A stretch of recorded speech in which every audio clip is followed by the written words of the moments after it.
Hey, what's up everybody? Just wanted to do a quick update. Made some changes to the 87 FXRS-SP. Last video kind of went over the S&S V111. It's been great. I've got about 1,800, 2,000 miles on it. I've had no issues. It's very quick, very smooth, but I have made a couple of changes. I went with some FXRP style floorboards with the that brake arm and everything as well. And in order to do that, I had to get a different Thunderheader. So it's the 1019 Thunderheader with FXRP floorboards. I'm a lot happier with the setup. It's a lot more comfortable foot position. Previously I had the other style Thunderheader and the accessory floorboards, and then the mid-control brake arm, mid-control shifter. And this is a lot more comfortable. Feels a lot more sturdy too, so I like it quite a bit so far. I've probably got 500 or so miles with this setup, and it's working out great. And then if you look to the rear, you also may notice that I did get rid of the Race Tech G3S shocks that I had. I'm fully aware that they are great shocks. One of the best, if not the best, that money can buy. But taking into consideration where I live, which is in the middle of nowhere in Illinois, which is notoriously the worst roads in the United States. Not a lot of canyons to carve around here either, other than, you know, kind of around Starved Rock area. And they just weren't the right shocks for me.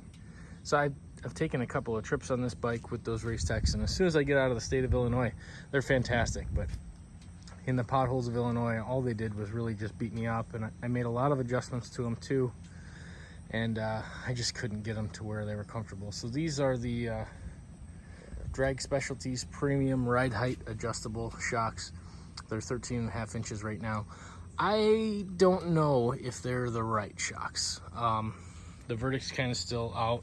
I can say they're more comfortable than the Race Techs were for my application.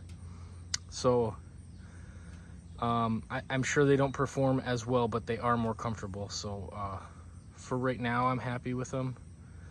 I would be interested in hearing some recommendations though. I think it's pretty obvious that I don't really care what something costs. I want what's going to be the best for my application. So if you have some recommendations, shoot them in the comments. I'd like to hear it. Maybe these will stay on. Maybe I'll go to something else eventually. I'm not really sure. I've got a few hundred miles on these and they seem fine. But everything else about this bike to me is a little bit better than fine. And so that's kind of what I'm looking for. Better than fine. And if it's chrome, it's a bonus, but it's not a deal breaker if it's a black shock. The Race Techs were black and they looked good too. It's just my theme for this bike is chrome. So I'd like to stay with that if I can, but if not, you know, it's not the end of the world. Also added a crash bar. For quite a long time I didn't have one. I've never really used a crash bar, but with everything I've got into this thing, I just got increasingly more paranoid about, you know, what if something happened, and what if a crash bar could have saved part of the bike. So reached out to I didn't reach out, just ordered it off of dirtycustoms.com, and it came a couple days later. Everything you know, bolted right up. It was perfect. So those are the updates that I've got going on with the bike.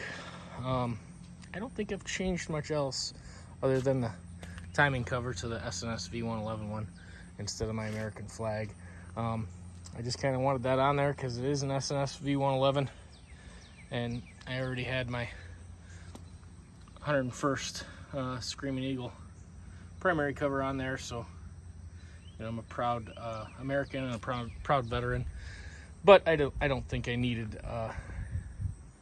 you know, it on both sides, so that's why I went with that. Other than that, everything's been going great. The bike is running fantastic. I do have the Race Tech springs in the front and then gold valve emulators and speed merchant preload adjusters. I think I've got the front end dialed in pretty well. It's just the rear that I'm not sold on completely yet. I will say that, again, for my application, these drag Specialties cheapies, I got them for like 250 bucks. They're more comfortable for me than the Race Techs were.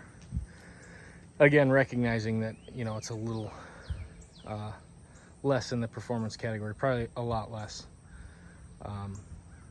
But you know, I still haven't found the perfect shock for me yet, I don't think.